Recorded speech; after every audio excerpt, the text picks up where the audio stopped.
This is actually a view from my summer vacation house. Welcome, everybody. We're going to talk about company goals, alignments, and roadmaps today. And one of the reasons I find this particularly important is that if you want to turn a company agile, you want to become more agile, it doesn't only concern the development department. I think those of us who listened to Joachim Sundén moments ago learned that it actually concerns the whole company. And so does roadmaps and stuff. Often when I visit companies, there are some common quotes or situations that I hear about. We don't really have a roadmap. Okay, we have company goals, but not really a roadmap. It's not been done yet. We're still working on it. Our company goals are just metrics. So we got company goals saying that we want 1 billion customers, or we want X% of that, or something like that. Those are actually not goals per se. They are more KPIs or metrics, but it doesn't give us a particular direction where we want to be. We have roadmaps in different departments, but they don't fit together. I once visited a company where the product roadmap was vastly different from the sales roadmap, and it ended up having sales and marketing working with the wrong part of the market. So one part was working with hotels and hospitality, and the other one was working with, and the development department was developing retail functions, and those did not fit together, right? So, and this is very common. We have unrealistic delivery dates in our roadmap. They're never correct, but we know that, and for some reason that is acceptable. So what can we do to do things better than this?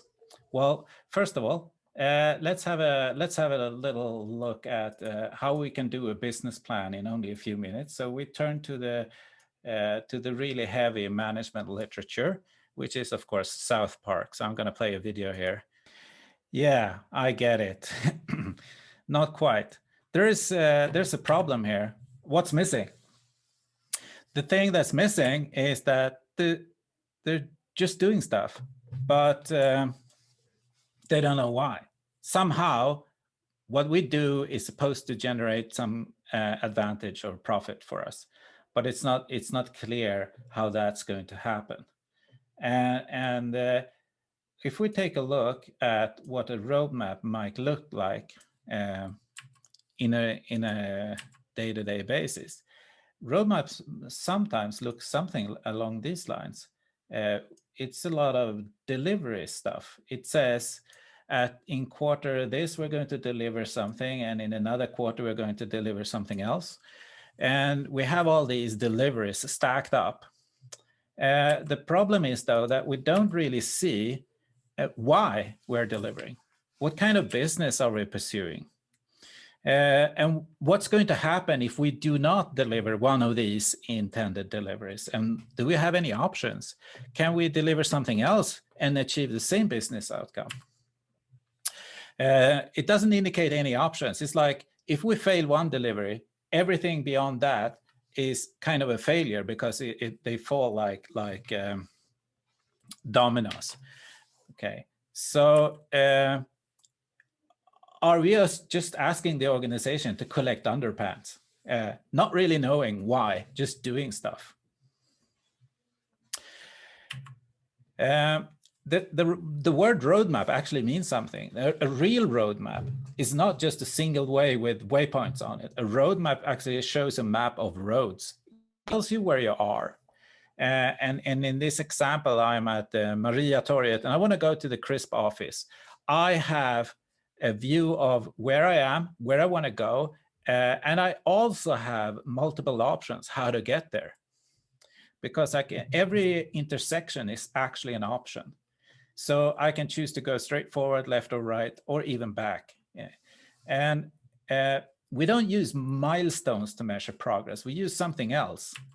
We use, in this case, in geographic terms, we just somehow indicate the distance from the goal, saying that, okay, we've entered Gamla Stan. Doesn't matter if we entered on the west side or the east side. Just the fact that we entered Gamla Stan shows that we're closer to the goal of getting to the CRISP office.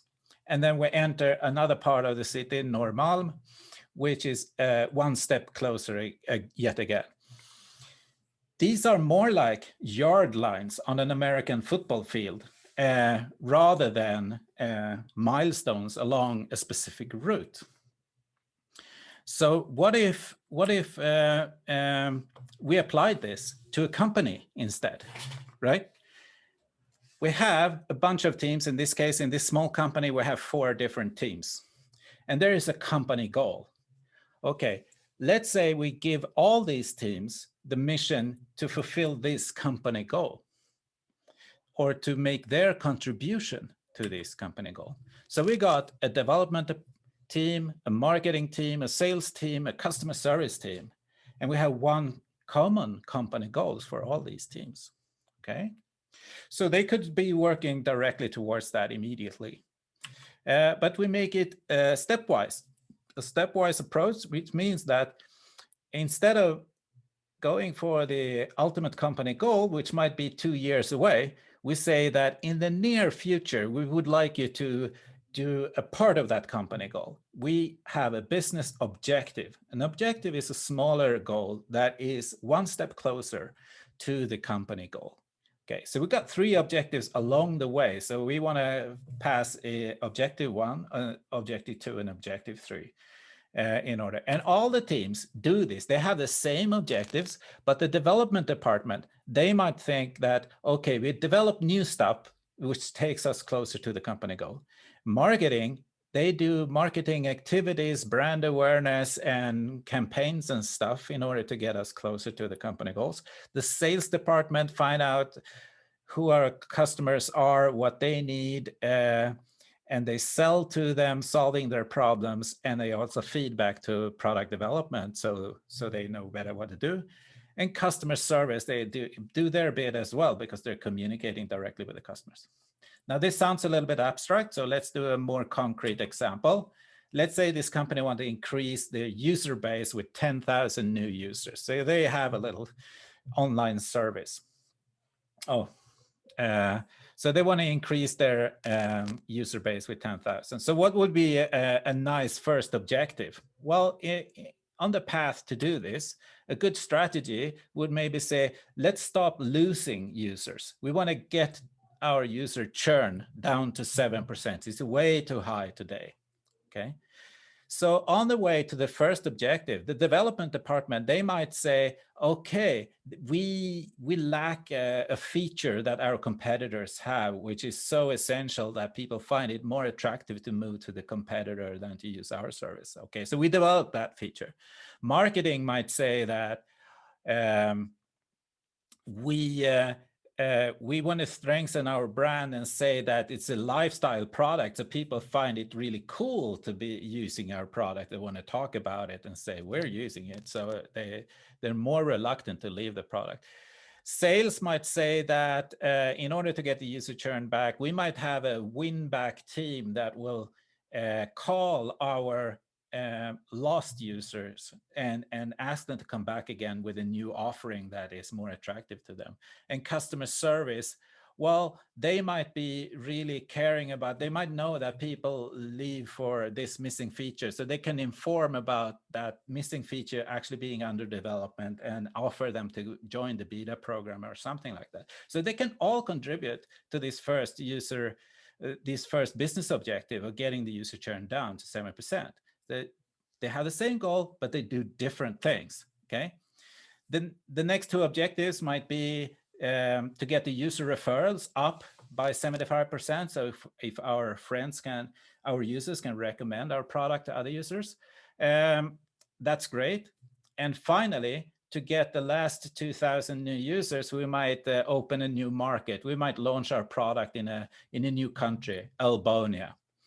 And again, all the teams will be doing different things. Launching in Albania means that we'll have to have Albanian customer service. We got to have Albanian sales. and marketing, and we might have to translate the application to Elbonian. So all teams will have something to do in order to achieve that last business objective.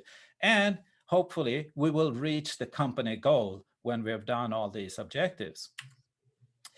The roadmap is not the things that the teams do, it's the things the teams want to achieve together. So here, the roadmap is not a set of activities, it's a set of intermediate goals in order to reach the company goal. So this is one way of looking at it. A company has a vision. This is why we exist, and this is what we want to achieve as a company. Then most companies have 2 to 5 strategic goals, something they want to achieve in the next couple of years, like 2 to 5 years. And they are usually 2 to 5 different company goals, like increasing the user base with 10,000 by 2023 or something like that. These company goals, a few of them, right? They're not many. They can be unpacked into company objectives, like I just showed you on the previous slides. And then each department within the company, they can say that we have to do some activities. I call them epics here because in Agile, we like to call big chunks we do stories and epics, right? And an epic is just bigger than a story. So that's something we do, something we can deliver, right? But there have to be good goals. We have to describe what the goals are like.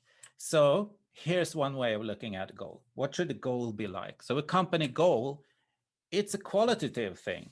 It's not a number. It's a qualitative thing. It says something that we're doing that we're not doing right now. Okay, it describes a future state where our company is. So when you have company goals, you're talking about the future and what the company is like in the future. So it describes our intent. It could be a market position relative to the competition. Like I was working with one company and they were saying that our company goal for the next year is to have this volume of users. And they were talking about these numbers, how important they were. And at the end of the talk, the CEO just mentioned, oh, by the way, we're doing this to beat competitor AB, right? We're doing it to beat the competitor. That's the company goal, a specifically named competitor, right? Not just a number. We're actually chasing a new position on the market. We want to be above that competitor. So that's the goal. The number of users was just a metric. Okay, so we could also describe a differentiator, our unfair advantage. It's common for all goals is that they are clearly observable. We know when we're there because we can tell. And if it's clearly observable, it's also measurable. And we do have metrics. The metrics attached to the goal, they are quantitative. So there are some numbers. They're time bound. We want to do this by a certain date, right? And the metric supports and tracks the goal. And we can have more than one metric per company goal. So in order to beat this competitor AB, we might want to have more users, but we also might have to have happier users and so forth. So there could be more than one metric. And they are tracked continuously. And if we achieve them or if things change, we can still have the same goal, but we can update and renew our metrics as we learn. Okay, so a strategy in my terminology here is we have a company goal and we have different paths, different breakdowns of objectives to reach this company goal.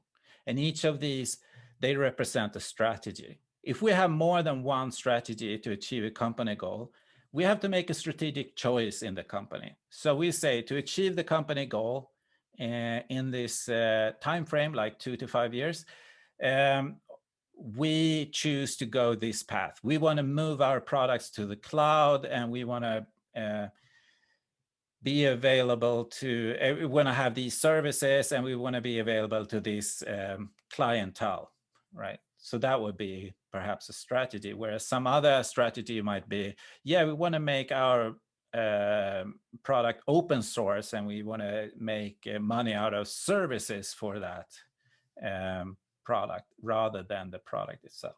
So that might be another strategy. And well, they will end up in totally different behaviors in the company. So this is a strategic choice. Now, the objectives, they are a smaller goal, one step closer to the company goal. And then basically everything else is the same as for company goals. So goals are goals, and objectives are a kind of goal as well. Right? So this makes it possible for us to make a different kind of roadmap that doesn't have deliverables in it as their primary measure of progress. Instead, we have the objectives. So we line up our objectives on a timeline. Each objective is connected to one, usually only one company goal, but we're not doing one company goal at a time, but we're doing fewer, one or a couple of, or at least not 100 objectives at any one given time. And I'm showing here that we do it quarterly. It's just for illustration. 2 to 3 months cadence is very common. Many companies do quarterly cadence. Other companies, they've gone down the safe route, so they're doing 10-week cadence, and companies in faster moving businesses are doing 3 weeks and 6 weeks and so forth. So that depends. But we line up the objectives on a timeline like this. And then we say that in our current plan, we think we are going to make these deliveries, the green ones. These are what we deliver, but they are backlog items. And as we know, and as Joachim mentioned in his talk before me, is that backlog items can be swapped out if we haven't started on them. We can just swap it out for something better and do that instead. So this is our current plan, but the part of the roadmap that stays constant are the objectives, our strategy. But what we actually deliver to implement that strategy, that might change over time because we get smarter. Okay. The next question we need to ask ourselves is, do we have the technology to do this? We might have, so we got a lot of business items now, like these two epics, A and B, for instance. They are different sizes. So epic A in the first left backlog here is 10 units and the epic B is 5 units. If we just swap them, we'll find that epic B is now 10 units and it used to be 5 units. Why does this happen? Is the order making the epics become different difficulties to implement? Yeah, because there's something hidden here. The first one of these two has to take the hit of implementing some underlying technology. So let's make that visible. So we got enablers. An enabler is something we need to do in order to be able to deliver some business value later on. Okay, if we make that visible, it now becomes easier for us to make a technology roadmap as well. So we get the product roadmap with what we deliver in our offering in order to implement the strategy. But we also need some technology to do this. So we have enablers and investigations we need to do in order to support the business value. So we get two supporting roadmaps. We've got one roadmap for what we deliver as a service or as a product to our end users, and we need something to enable us to deliver that. Okay, But what if the whole company did this? Not just product and technology, which might be the development department. What if we did this with marketing? They want to do stuff in order to pursue the company goals. And the sales department, they want to do the same. And customer service, they also want to do the same.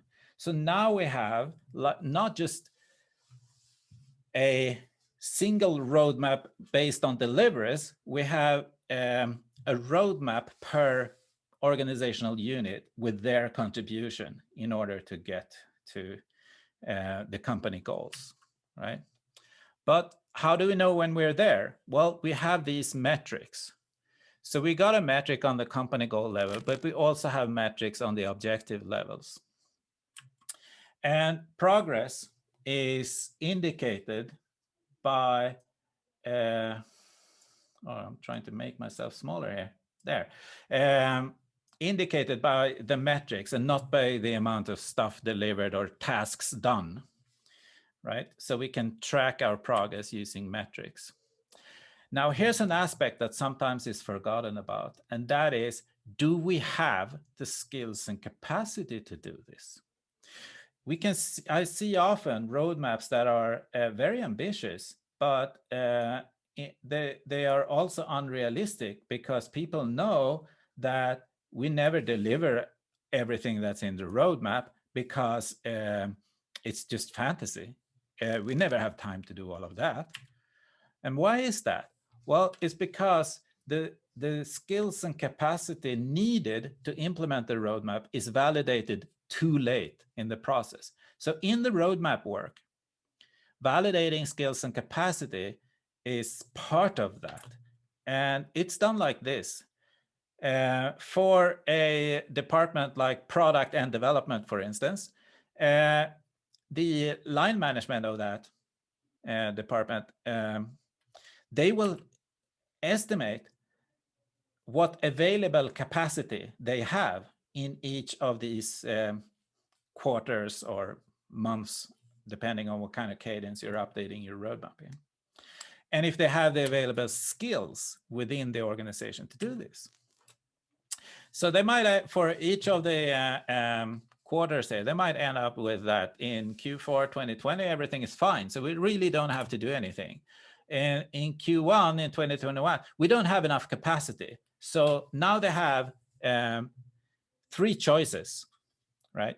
They can either hire more people, like consultants or something. Hiring more people as employees is not going to be possible in such a short time frame. So they might have to get some consultants, or they can reduce scope. We cannot do all these 3 big epics. We have to drop one in order to have match the available capacity. Or we can do some internal improvements so that the people we have actually can work more efficiently, which is the preferred option actually. But that also takes time. So in this example, they might hire a couple of consultants, okay? In Q2, there's some skills missing. But they might be hiring a superstar in an area that can train and actually work as a solution architect or something for this thing we have to deliver in Q2. So we fixed that. And in Q3, there is a new product line and there are no teams to take care of that product line. So we might have to do a little organizational change and spin up a new team. And in Q4, we don't have skills or capacity to do what's imagined for Q4. But we have also plenty of time. So by doing some learning and Kaizen, continuous improvements, we can up the skills and up our capacity. And we have plenty of time to do that. Okay, so when estimating, this is obvious to most people, but you can see it happening again and again in roadmaps for some reason. And that is that estimates are not done by the people who will do the work. They're done somewhere else. So deadlines and such are set from the outside. But estimates should always be done by the people who do the work. They're the best guess of what we can do. It's not a promise, it's a guess. We don't have all the knowledge, but it's what we do. We have to guesstimate. One good way of doing that is to compare with something we've done before. So comparative estimates are better. And estimates are always a range. And if someone chooses to take the shorter or lower value, they're taking a risk. But sometimes that's good and sometimes that's bad. But the estimate itself is a range. If you want to place it early or late, depending on that range, then you at least know what risk you're taking. Okay, how do we prioritize now? Keep in mind that planning for more work than you have proven capacity is just wishful thinking. It's not going to help. It doesn't make it happen more if you overestimate your capacity. And doing things in sequence actually does not slow you down. It just makes it easier for you to finish the other work that you're working on right now. So the two biggest things that slow you down in an organization are dependencies. Dependencies to other units in the organization or to key persons. Dependencies lead to waiting time. I need their help, but they cannot help me now because they're busy doing something else. The other thing that slows us down in an organization is productivity loss and delays due to multitasking, switching between multiple projects. And to address these two factors that slow us down, we should avoid waiting time by removing dependencies and not by starting other activities. The most common way or reason for starting alternative activities or parallel activities is that we got to keep people busy. If they're not busy, then we're just wasting time. But in fact, it will slow us down because now they're busy on more things than they were before. When ranking initiatives, we need to consider not just the business value, but the value for our end users as well. Will they actually pay money and buy our services or products? But also time criticality and risk reduction and opportunity enablement. So don't look at value as one single thing, which is measured in dollars, but actually multiple different aspects of it. And then we have the cost for things, which is basically how much effort we need to spend on how many man hours and stuff. And this will be like bang for the buck if we think about it. Okay, so how do we do this? On a yearly cadence, start with the company vision and company goals and make sure they're updated and that they have metrics on them. Then every other month or every quarter or so, unpack the company goals to tactical objectives, lay them out on a timeline and have a 12-month sliding window. So even if the roadmap is 12 months, you don't update it every 12th month, every year. You update it several times a year and look at it as a sliding window. Then, now you want to fill the roadmap with activities. These activities are interchangeable. You can replace them, replaceable, I should say. They are replaceable. So, but each unit in the organization defines their contribution, their deliveries in order to support and meet the company goals and objectives, right? And it's looped inside their unit. So we're doing bottom up and top down at the same time on unit level. Then between the units, they are now putting their contributions into the same matrix, their contribution. So for Q4 2020 or Q1 2021, we have to make sure that the product roadmap and technology roadmap, marketing, sales, and customer service roadmap, these contributions, they actually fit together. So this is some work that needs to be done. And you loop this until the nearest quarter that you're facing just about to be facing is firm enough. And for the closest quarter, it needs to be really firm. And further out in the future, it can be looser, right? And that's okay because you're repeating this on a cadence. This is a hell of a lot of work the first time you do it because you have to do like a 12 months roadmap. The second time you do it, you just had to add a couple of more months to the already existing roadmap, and that's much less work, and that's where you will be from then on. And that's it. I think I almost made it on time. Yes, you did. It was so interesting, though. Do you have time for one question? I do. Okay, so we have got one from Jonas here. Can't it be dangerous with relative goals if our goal is relative to a competitor and that competitor goes bankrupt? Then we won? Question mark. Well, yes, you did. So the opposite can also happen if you don't have relative goals. And that is, you say, we want to have this many users, and then the market grows and everybody gets this many users. And you are actually, instead of imagine yourself being the number one in that market, you are way down the list because the other ones grew faster. So you got to take into account that working or as a company, you are in a competitive market. So you have to benchmark yourself against the competition. But the ideal thing is, of course, to find your own niche where you don't have competitors. And that would be like super cool for the company. All right. Thank you so much, Janne.